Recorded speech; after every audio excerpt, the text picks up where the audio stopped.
이번 시간에 보실 부분은 소방승진 소방관계법규 소방법령 3입니다. 소방 3 과목은 다중이용업소법 문항하고 위험물 안전관리법 문항에서 25문항 출제가 되는 부분이고요. 그래서 일단 앞서서 우리가 이제 그 다중업소법하고 위험물 안전관리법 요점을 다시 한번 정리를 좀 하셨을 텐데, 모의고사 총 3회차 문제를 마지막으로 한번 최종적으로 한번 풀어보시고 또 몇 개 맞는지, 그리고 또 전체적으로 이론이 한번 생각이 나셨는지 복습하면서 다시 한번 중요한 부분들만 한번 찝어보고 공부하는 시간 갖도록 하겠습니다. 그래서 1번부터 12번까지는 다중이용업소법 문제로 구성을 했고요. 자, 13번부터 25번까지 위험물 안전관리법 문제로 해서 3회분 분량 문제를 같이 한번 풀어보는 시간 갖도록 하겠습니다. 자, 1번 문제고요. 1회차 1번 문제. 다음 중 다중이용업소에 해당하지 않는 것은 하는 문제인데, 다중이용업소 종료하게 되면 일단 휴게음식점, 일반 음식점, 제과점 나오는데, 지상에 설치되는 이런 음식점 영업은 면적이 100제곱미터 이상일 때, 그리고 지하층은 66제곱미터 이상일 때 다중이용업소에 들어가게 됩니다. 그 다음에 이어서 이제 음식점이 규모가 크다 하더라도 지상 1층에 있는 영업장이라든지, 그렇죠? 지상과 직접 접하는 층에 있는 영업장은 제외. 근데 또 2층 이상짜리 영업장은 제외되지 않죠. 그 다음에 이어서 이제 영화 상영하는 비디오물, 영화 상영관들, 그리고 학원 나오게 되는데, 학원은 수용 인원이 300명 이상이 일단 기본적으로 다중업소입니다. 근데 300명이 안 되더라도 100명에서 300명까지 됐을 때, 그때 이제 또 다중업소에 들어갈 수 있는데, 그 100명에 300명이라 하더라도 그때 이제 그 하나의 건축물에 학원과 기숙사가 있다든지 어떤 몇 개 조건이 있을 때 다중업소에 들어가게 되는 거죠.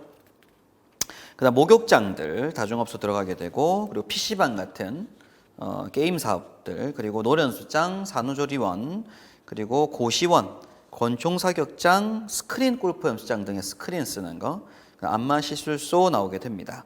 또 기타 이제 행안부 정하는 거 해서 전화방업, 수면방업, 콜라텍업까지 지금 나오게 되는데, 앞으로 아마 조금 더 느려서 키즈 카페라든지 놀이방 같은 것들, 그리고 만화방 이런 것들도 아마 앞으로 다중업소에 더 넣게 될 건데, 일단 현행법 기준에서 문제를 한번 다시 한번 풀어보신 거죠.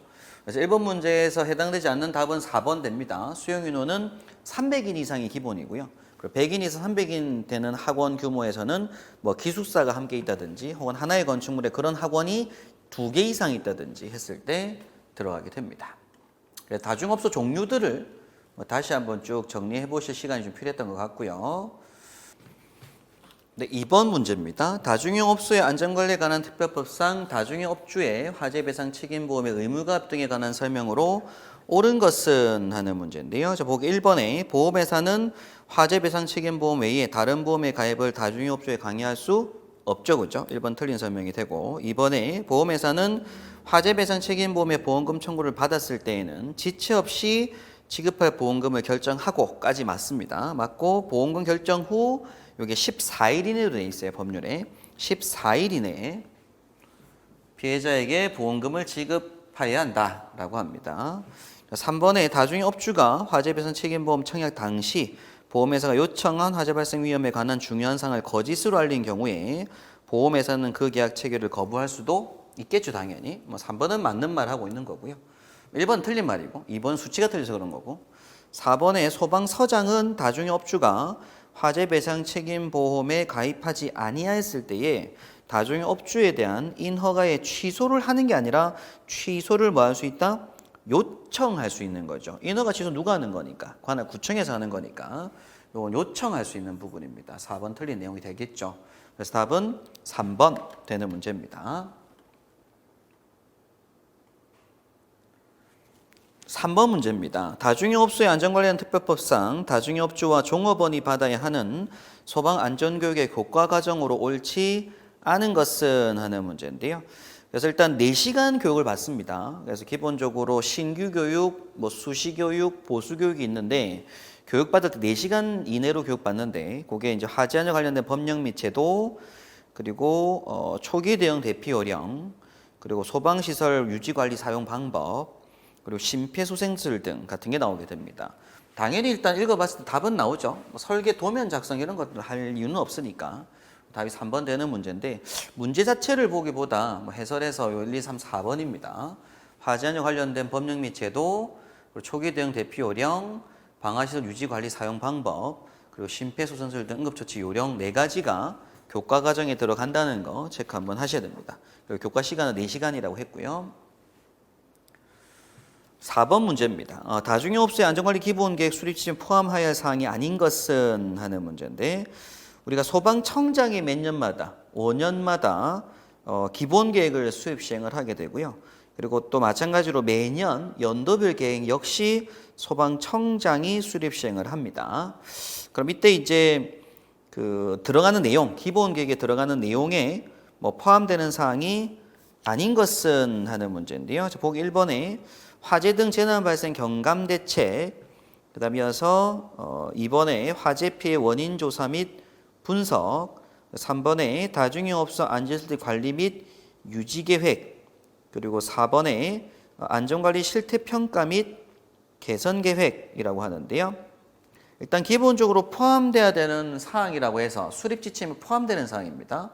근데 이제 기본 계획에 들어가는 사항은 해설해 보면 안전관리에 관한 기본 방향이죠. 기본 방향. 그리고 촉진, 그리고 정보 체계 구축, 법령 정비, 뭐 교육과 기술 연구 개발, 책임 보험, 가입 관리 전산망, 그리고 보험 제도의 정비, 연구 개발, 뭐 그 밖 얘기합니다. 요거는 이제 기본 계획에 포함되는 사항들로 봤던 거고요. 그 마지막에 보면 시행령에 보게 되면 그 기본 계획의 수립 지침이 나옵니다.